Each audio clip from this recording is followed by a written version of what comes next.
So starting today, we're talking about African baboon tarantulas, more precise, the arboreal tarantulas we have in my collection. And at the moment, there are currently two species in my collection. The first one, which is at the moment living in this tank right here, is an adult female Heteroscodra maculata. And the other one we're featuring on this show is actually called the Stromatopelma calceatum. So both of these arboreal tarantulas we're going to see in a few seconds. Let's just start with the video. So just starting with the Heteroscodra maculata, the ghost arboreal something baboon tarantula. Sorry for not getting into the common names, but this is actually the tank the adult female is living in. And just having a look at this is like you have different plant species, and of course there is a cork bark where she is able to hide. So I'll get some close-up shots and hopefully we'll get her out somewhat or somewhen. What I use in this tank is a drainage layer. I'm not doing this in all enclosures. So you see on the side here, these are the clay pellets I have and I use in this tank because I thought first they will be on the more wetter and moisture side, and maybe the plants will get in trouble because of this, but currently I have no issues with at all, and therefore I'm also not continuing this in another tank. So these are the ones I built first, and at the moment, as you see, because of the water and because of the lot of minerals in the water here in Switzerland, it actually is and doesn't look extremely nice. So I have to do something with the tap water here. It's completely safe, but it's not nice to look at because of all the stuff here. So let's just try and get some pictures of the female. So as you see, this Heteroscodra maculata female is not really hungry, but you can spot the hugely incrassate tibia on leg 4, more precise on the next shot, just like here.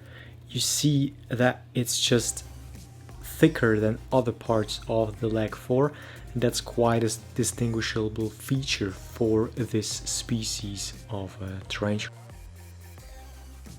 This species is mainly found in West Africa, primarily in Togo and Ghana, so make sure you do not get an adult female out of some wild caughts, but get a captive bred one.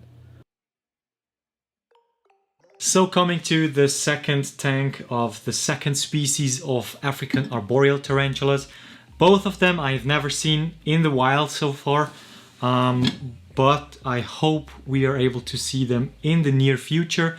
If you would like to see them with us on this channel, make sure you leave a comment down below that we should get somehow and somewhen to the continent of Africa in search of these magnificent arboreal tarantulas from Africa, Central Africa more precise, in the rainforest region.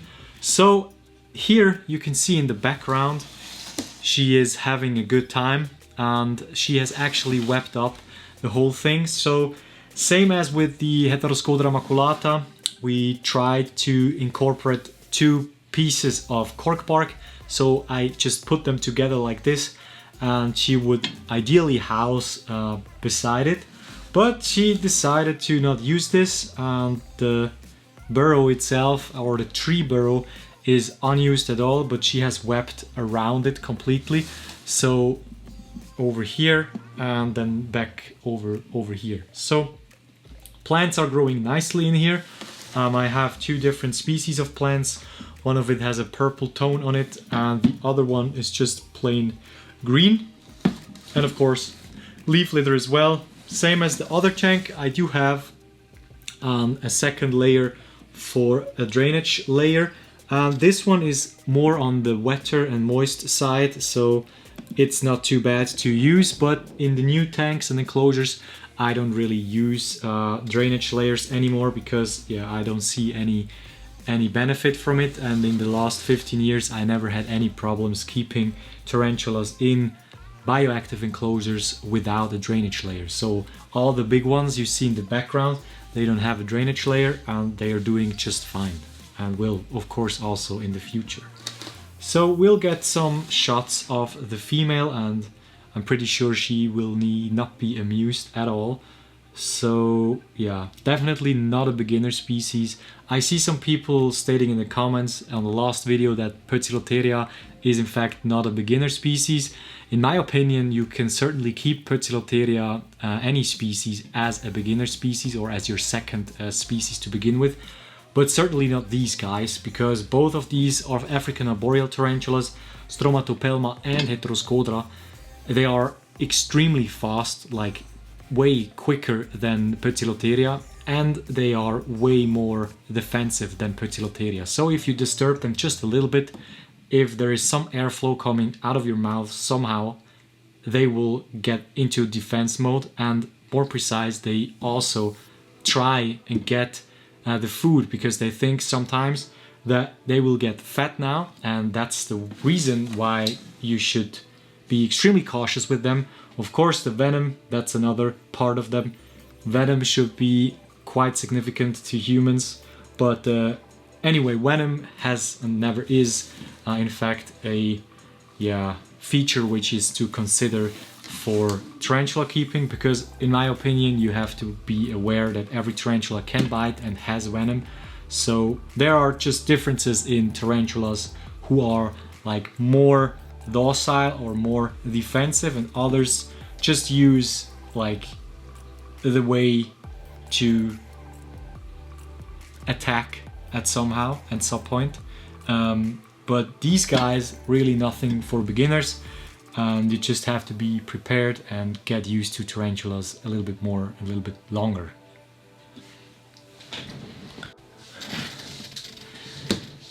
Yeah, so that was it for today's video regarding arboreal African tarantulas, but I can just show you in a real quick second what we're going to feature in the next one.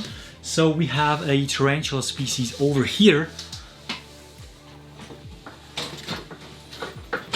in one of these tanks, and this is a species of tarantula from the country of Mexico. And it is certainly quite a nice one and quite a special one, because she somewhat is ready to mature, but sadly there are no males around. But nevertheless, we will feature this tarantula in our next episode to get some close-up shots to you guys. So leave down in the comment section what you guys think is this tarantula species, from which genus it is. Maybe we will know in a few days of time. So yeah, anyway, thanks for watching. Leave a comment down below and also subscribe to the channel. That would mean a lot to us. So thanks again, and see you guys next week.